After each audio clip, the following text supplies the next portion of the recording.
Assalamualaikum warahmatullahi wabarakatuh. Salam sejahtera. Salam STJ Gemilang. Tahniah kepada semua pelajar yang telah memilih STJ sebagai tempat untuk melanjutkan pelajaran. Semoga kejayaan milik anda semua. Sebelum ini, anda telah didedarkan dengan taklimat core curriculum yang disampaikan oleh Cikgu Amirul Hakim bin Mahfuz. Untuk kali ini, saya akan menerangkan berkaitan dengan core curriculum tingkatan 6. Apa lagi yang ditunggu? Jom kita saksikan.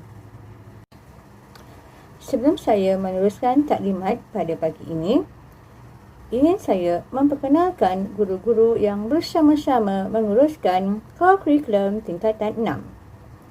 Yang pertama ialah Cikgu Nur Rahimi bin Muhammad Nur, Cikgu Sim Pomun dan saya sendiri, Cikgu Haslina Abdul Samad. Okey, sekarang saya akan menerangkan berkaitan dengan pentaksiran core curriculum tingkatan 6. Okey, pentaksiran core curriculum tingkatan 6 hanya dibuat sekali saja, iaitu pada penggal yang terakhir, iaitu penggal 3. Okey. Pengiraan KOKO tingkatan 6 tidak melibatkan pentaksiran PHSK semasa anda di tingkatan 5. Oleh itu, pentaksiran core curriculum tingkatan 6 untuk anda semua bermula dengan kosong. Di sini saya lampirkan borang rumusan untuk pengiraan markah core curriculum. Okay, kita akan membuat pengiraan markah berdasarkan kelab persatuan, unit uniform dan juga permainan. Okay, untuk permainan, kita akan mengambil kira markah yang tertinggi sama ada permainan yang anda sertai ataupun rumah sukan. Okay, dalam borang rumusan ada dinyatakan berkaitan dengan kehadiran, jawatan projek, peringkat penglibatan, peringkat pencapaian dan akhirnya ialah extra curriculum. Okay, di dalam lampiran saya dah sertakan jawatan-jawatan dengan markah-markah yang terlibat untuk setiap aktiviti di dalam kelab, persatuan, permainan dan juga unit uniform. Okey, pada lampiran saya telah tunjukkan, paparkan markah-markah jawatan untuk setiap jawatan. Okey, contohnya dalam pengiraan kelab, okey, saya berikan satu situasi, contohnya kelab multimedia. Okey, andainya anda merupakan seorang pengurusi kelab, so anda akan memperolehi 10 markah. Kemudian anda terlibat dengan penglibatan sehingga peringkat negeri, so anda akan memperolehi 8 markah. Kemudian anda terlibat dengan projek dan jawatan anda ialah sebagai setiausaha projek, so anda akan memperolehi 9 markah. Okey, projek yang anda sertai, anda buat merupakan projek peringkat sekolah, so anda akan memperolehi 6 markah. Okey, kemudian anda terlibat dalam pertandingan dan anda telah berjaya memenangi tempat kedua, tapi hanya peringkat sekolah, so anda memperolehi 2 markah. Tempat yang ketiga, tapi peringkat sekolah, so 2 markah. Okey, dan kita andaikan bahawa kehadiran anda ialah penuh. Okey, kehadiran penuh, so anda akan dapat 50 markah. So kita akan totalkan jumlah yang daripada pengerusi buat projek sehinggalah kepada kehadiran tu. Dah total anda akan dapat 85 So, per 10, 8.5 lah. So, kita ambil yang persen dahulu. Okey, kemudian kita buat pengiraan untuk unit yang sama, untuk unit uniform dan juga permainan. Okey, kemudian kita akan lihat dua markah yang tertinggi. So, kita akan kira dan puratakan berapa markah yang kita perolehi. Dan jika kita terlibat dengan extracurriculum, contohnya kita terlibat dengan sebagai pengawas sekolah, so kita akan dapat markah ekstra sebanyak 7. So dari markah 85% tambah dengan 7, kita akan dapat 92%. Kiranya dapat 9.2 per 10. Cukup tinggi. Okay, untuk nak menyambung pelajaran ke universiti, markah KOKO sekurang-kurangnya yang perlu anda perolehi adalah sebanyak 75% sekurang-kurangnya. Oleh itu, anda perlu terlibat secara aktif dalam kegiatan core curriculum. Seterusnya, saya cuma tunjukkan bentuk buku yang digunakan untuk penilaian core curriculum. Buku PhDSK ini boleh diperolehi daripada guru tingkatan masing-masing apabila bersemuka nanti.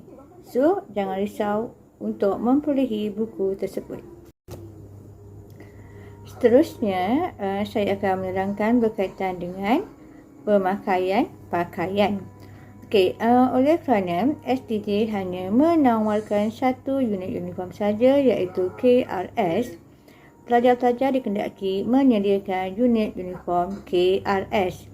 Tiada cadet police, tiada pengangkap, tiada BSM dan sebagainya. Hanya KRS.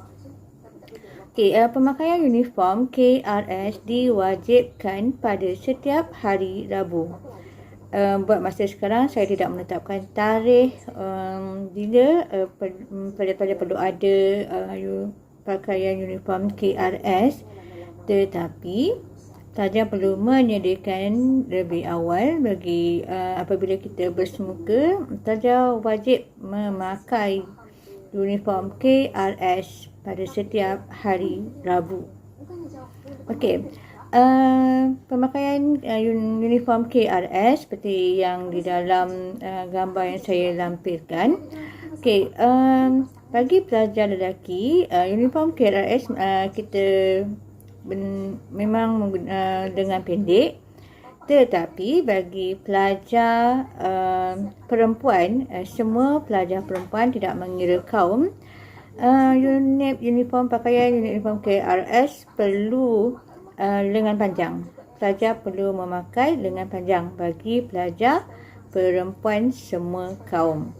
Okay, dan pelajar Islam perempuan perlu memakai tudung berwarna hitam. Okay, tiada tudung berwarna lain. Hanya tudung berwarna hitam sahaja dibenarkan. Okey, untuk seluar, pelajar tidak dibenarkan, kalau pelajar perempuan tidak dibenarkan memakai kain. Semua pelajar lelaki dan perempuan dikehendaki memakai seluar panjang. Okay, seluar panjang berwarna hijau seperti yang saya lampirkan. Tidak mempunyai poket di sisinya, poket yang sebelah kiri kanan kat peha tu tak ada poket. Okay, kemudian seluar hijau tu ialah seluar pelajar lelaki semasa di tingkatan 5.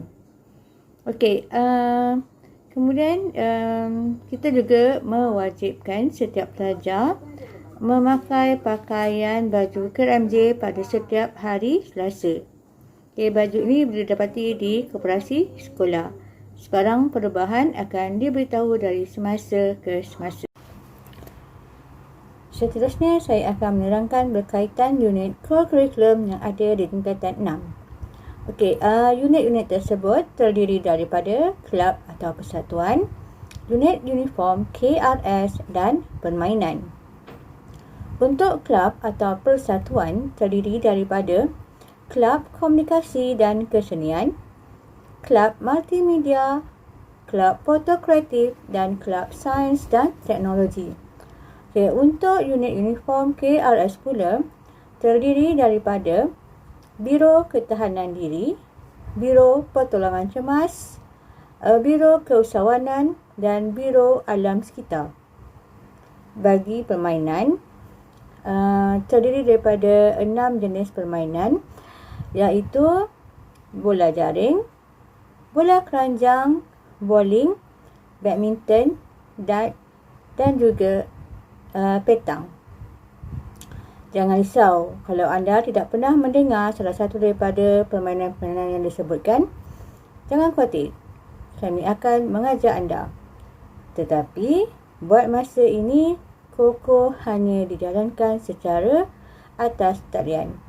Okay, kita akan pastikan bahawa aktiviti Koko yang dijalankan adalah bersesuaian. Apa yang penting ialah penglibatan anda dalam setiap aktiviti co-curriculum yang dijalankan. Okay, saya akan paparkan setiap unit co-curriculum yang ada di STJ dan juga guru penasihat